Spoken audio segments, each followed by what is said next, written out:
guys, I'm back မြောက်သေးလား2019ဆိုတာကြီးကလွန်ခဲ့တဲ့9နှစ်ကဆိုတော့လွန်ခဲ့တဲ့9နှစ်ဆိုပေမဲ့အကြောင်းအရာတွေကတော့မနေ့တနေ့လိုပါပဲအခုလည်းမျက်စိတမိတ်အတွင်းမှာ2025ဆိုတာကြီးကကုန်သွားကြပါပြီဒီ2025ခုနှစ်ကကျွန်တော်အတွက်တော့အရန်ဆိုးတဲ့နှစ်တစ်နှစ်မဟုတ်တလို့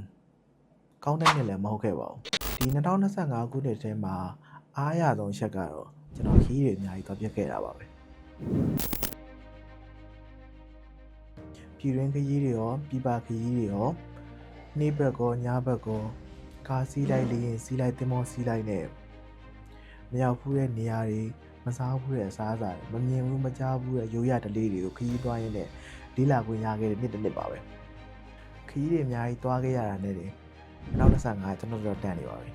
အဲ့လိုခရီးတွေသွားရင်းနဲ့ကျွန်တော်အမှတ်တရဗီဒီယိုတွေလှုပ်ရှင်လာတယ်ကျွန်တော်သွားခဲ့တဲ့ခရီးလေးတွေကိုမှတ်တမ်းတင်ကျင်လာတယ်အဲ့အတွက်ကျွန်တော်ဗီဒီယို editing ကိုစပြီးလေ့လာဖြစ်ခဲ့တဲ့နှစ်ပါပဲဗီဒီယို editing ကိုလေ့လာရင်းနဲ့လှုပ်ရှင်တဲ့အကြောင်းအရာလေးတွေရှိလာတယ်လုပ်လဲလုပ်ဖြစ်ခဲ့ပါတယ်အဲ့ဒီအချက်ကလည်း2025အတွက်ကောင်းတဲ့အချက်တွေကတစ်ချက်လိုပဲပြောရမှာပဲလွန်ခဲ့တဲ့နှစ်တွေမှာ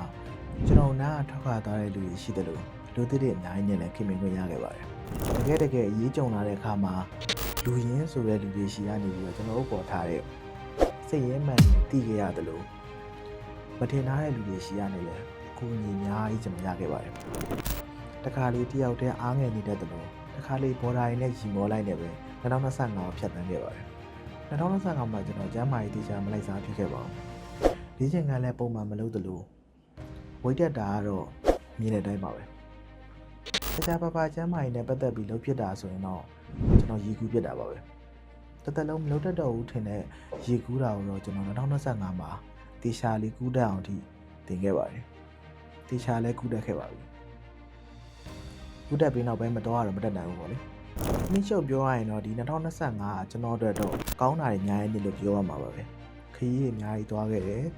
ဗီဒီယို editing ကိုစပြီးတော့လေ့လာခဲ့တယ်ဗီဒီယိုလည်းတေချာလေးကူးတက်အောင်လေ့ကျင့်ခဲ့တယ်မကောင်းတဲ့အချက်တွေလည်းကျွန်တော်မှရှိပါတယ်မကောင်းတာတွေကတော့ကျွန်တော် quality အပြင်းတွေကြီးနေတော့မယ်ကျွန်တော် editor တွေကြီးနေတော့မယ်ကျွန်တော်ကလေးဆန်နေတော့မှာပဲဒါမဲ့ခုနှစ်တွေမှာတော့ကျွန်တော်အဲ့ဒီချက်တွေကို short ပြီးတော့ဒီထက်ပိုကောင်းတဲ့လူတယောက်ပြအောင်ကျွန်တော်ကြိုးစားနေထိုင်ရမယ်လို့ကျွန်တော်တွေးထားပါတယ်အဲ့လိုပြောလိုက်တော့တမျိုးကြီးပြောစိတ်တယ်တေချာတစ်ခုကတော့ကျွန်တော်လေ့ကျင့်ခန်းတွေပို့လို့ဖြစ်လိမ့်မယ်ကျန်းမာရေးပို့လဲစားဖြစ်လိမ့်မယ်ခရီးတွေလည်းထွက်ဖြစ်နေဦးမှာပါပြပခရီးတွေမဟုတ်တော့အနည်းဆုံးကျွန်တော်ပြည်ရင်းခရီးတွေတော့ကျွန်တော်ထွက်ဖြစ်နေဦးမှာပါဗီဒီယို editing တွေကိုပို့လေ့လာပြီးတော့ဗီဒီယိုတွေကိုတစ်ပတ်တစ်ပုတ်တင်အောင်ကြိုးစားရပါမယ်အဓိကအချက်ကတော့ကျွန်တော်အမားနဲ့အောင်နေထိုင်နိုင်ဖို့ကြိုးစားရပါဦးမယ် guys ကျွန်တော်တို့အသက်တစ်နှစ်ထက်ချီတော့ပြန်ပါ